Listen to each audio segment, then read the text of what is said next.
Hey everyone, name's Adrian Karamanis. I was a cavalry scout from 2001 to 2005. Served in Iraq. I was in the headquarters company of 2-2 Infantry, 3rd Brigade, 1st Infantry Division. I was making a video tonight, my first video, so forgive me if it's a little rough, about what's going on with the Native Americans at Standing Rock, North Dakota. It's an Indian, Native American reservation. For a while now, there's been protesters peacefully protesting about a pipeline, an oil pipeline, going through what the Native Americans are considering their land. Now, it's not on a reservation, but it's on land that was given to them by treaty. Old treaty, by the way. They took this to court, and the corporation who was doing this won in court. The court ruled against the Native Americans. From what I can understand, they basically said this treaty's been ignored for so long that it's no longer valid. I'm not exactly sure how that works, and although I'm a law-abiding citizen and I do believe in the rule of law, how many times in our lifetime has the court's been wrong? It just seems like anymore, if you get the money, you'll win. You just keep getting continuances or deferments until the other guy runs out of money. That's either here and there. But what I'm getting at is the Native Americans are very upset about this because they're also saying that this pipeline, which do have leaks, they're notorious for this, is next to a creek or a small river, whatever you want to call it, which is the source of their clean water, their drinking supply, which is not only going to affect the Native Americans, but it's going to affect American citizens that are living downstream. So now you've got Native Americans and American citizens, which I don't really draw a distinction between the two. I think we're all human beings, we all live in this nation. Native Americans, I think they have the same rights as the rest of us, so I don't see a distinction there. But they're protesting, and they're getting tear gassed, pepper sprayed, hit with water cannons, and freezing temperatures up there. It's North Dakota in the winter, so I'm guessing it's around 5 degrees right now. Now, to give the other side of this, to be clear, so I can be fair, there are people that are saying that the Native American tribal leaders had sold this land to the oil company, and now that they're realizing the true worth of the land, which they didn't before, they're feeling as if they got ripped off. So they are in fact manipulating people's emotions to inspire these protests. I don't know. I don't know what's necessarily true. Mostly I don't know if that's true or what is exactly true, because the media coverage of this has been negligent. People I've talked to about this either don't know anything about it, or they know, oh yeah, it's that pipeline thing up north, and that's about the extent of what they know.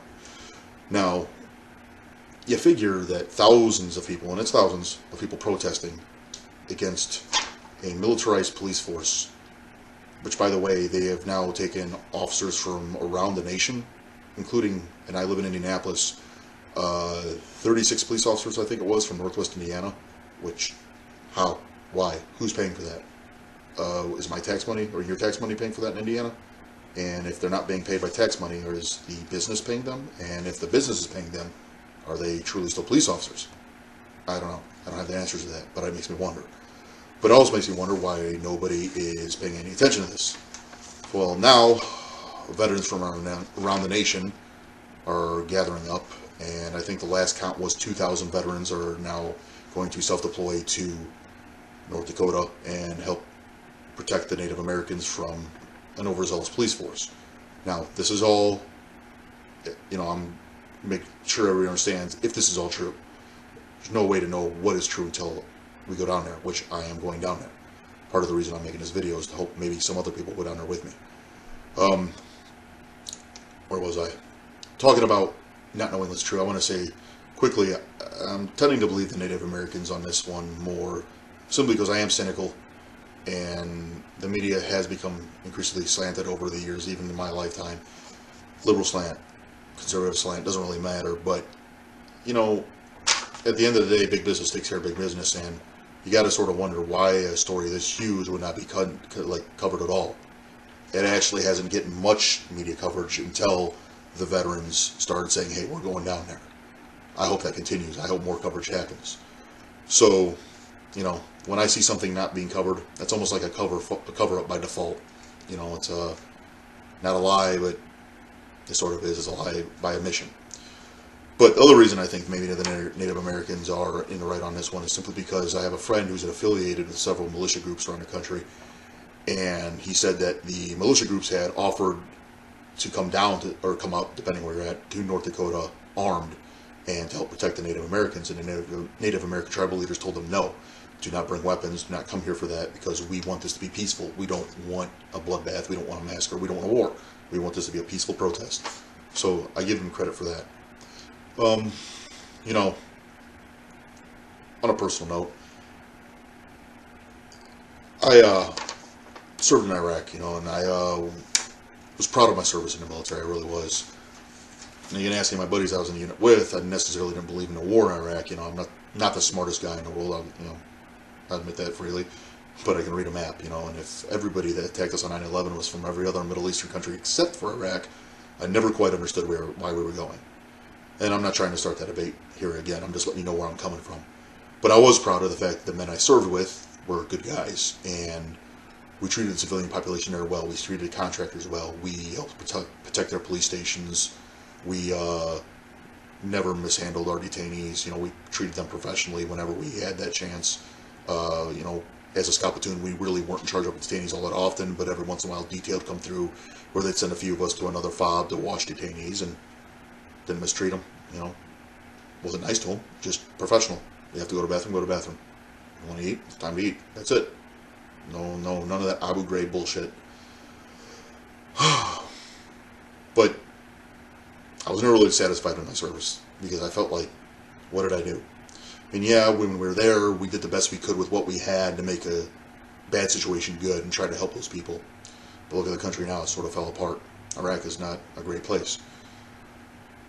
But here, back at home in the United States of America, we have free citizens, freely and non-violently protesting. And once again, I want to say, if this is all true, because until we get on there, we don't know.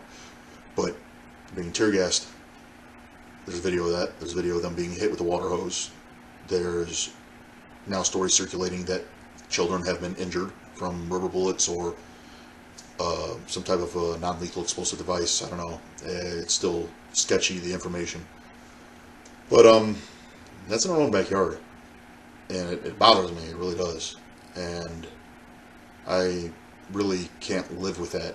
Not in our nation. I mean, we've been through the 60s. I wasn't alive back then, but you look at those videos now and you can't help but think, you know, we're like animals. I mean, hosing people down, unarmed people, just standing up for their right to be treated as everybody else, to be human.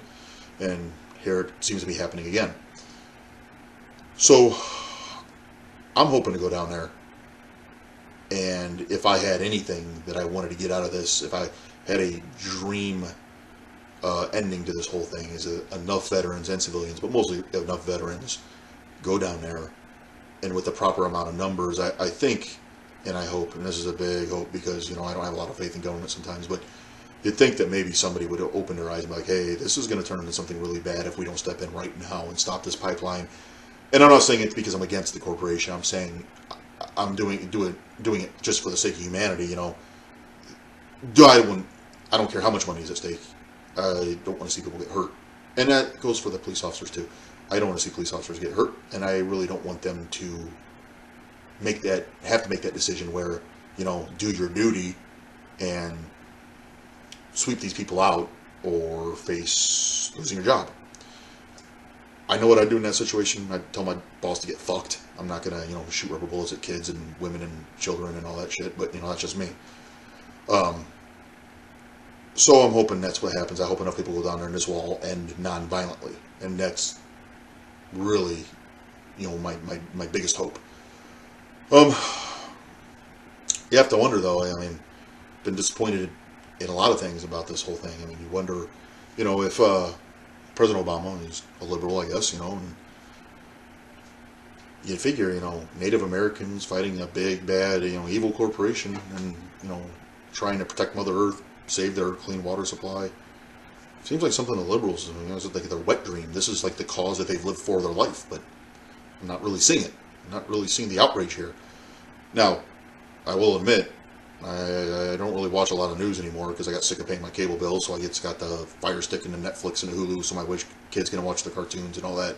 But I do read a lot of the news off the web and stuff like that. I try to get it from legitimate sources, so maybe the president had said something about this, and as he has, I apologize. I didn't know, but I really don't see a lot of strong leadership on this. As far as the conservatives go, it's one of the things that the Native Americans are claiming is that part of this pipeline is going through some of their sacred lands. Sacred is religious freedom. It just boggles my mind that so many people in this nation would get upset and shake their fists about their religious freedom because some homosexual might come into their bakery and want a cake for their wedding reception. That violates my religious freedom. I don't want to make that. Well, shit. Somebody put a pipeline through your church and told you to get bent. It's their land now. Was your freedom of religion being infringed upon? I mean, you'd be pretty upset, right? So, I'm asking you, please be upset about this as well. And I freely admit this, we could be all the way wrong. Maybe the Native American tribal leaders are manipulating our emotions, whatever, but it doesn't change the fact that I don't want to see people get hurt. It doesn't change the fact that a majority of the protesters and probably the majority of the cops are maybe in the dark about the true facts of what's going on. So what can we do about it? I, for one, and I'm hoping a couple of my buddies that I was in the military with, anybody of my military buddies that were in my platoon or even my battalion, anybody who knows me, if you're interested in going, let me know. If anybody wants any information on what's going on, there's a couple Facebook pages called Veterans for Standing Rock. I suggest please go there, find out what's going on, get as much information as you can, find out where they're pulling from, if there are groups traveling up there, transportation, any of that stuff. Just get all the information you can. And if you can't go, I completely understand. I mean, I'm jumping through hoops at my house because I'm a stay-at-home dad and I have to watch, try to find people to watch my kids when my wife's at work, and it's not easy. It's not easy at all. And let's be clear, you don't have to go to Standing Rock to make a difference here. I mean, you could do anything. It could be as simple as talking to your neighbors who don't know anything what's going on. It could be you calling your congressperson and saying, hey, what the hell's going on? Call your local news station and be like, there's this huge thing going on. Why is nobody covering it? Why are we spending 3 hours a night on our, cable TV news channels covering what Trump's hair looks like? Not that that's not really important. But, do what you can. I realize an inconvenience. I'm asking you to inconvenience yourself. I'm asking you to take an hour away from your family, make a phone call after a long day's work, call your congressperson, whatever you can. Because bottom line is, people's lives are on the line. People are going to get hurt, injured, killed. I don't want that on our soil. I really, bad enough. We got a lot of things going on in this world. This is not something we need to add to it. So, thanks for listening. I hope everything goes good. I don't have a criminal record. I really don't want to get arrested. And hey, cynic in me says, this. I'm a little bit of a pessimist, so I just want to make this clear right now. I'm not suicidal, so if I do get arrested by the feds when I'm up there and they find my body and do an investigation, and I mysteriously shot myself in the back of my head 3 times, when they say it was a suicide, no, I didn't do that. All right, I'm not suicidal, so don't believe in that bullshit. I'm not hanging myself in a jail cell. I'm not going to drown myself in a toilet. All right, so all joking aside, really, everybody, I hope you take the time, do your own research. Maybe you come to a different opinion than I am, and that's completely fine, but getting to know what's going on. As far as any of my buddies, man, if you're interested in going, let me know. I got the van. If not the van, then we'll find some other way. Take a road trip, see what's really going on down there, and hey, let's try to help some Americans out. All right? Thanks for listening. Appreciate it. Y'all have a good night.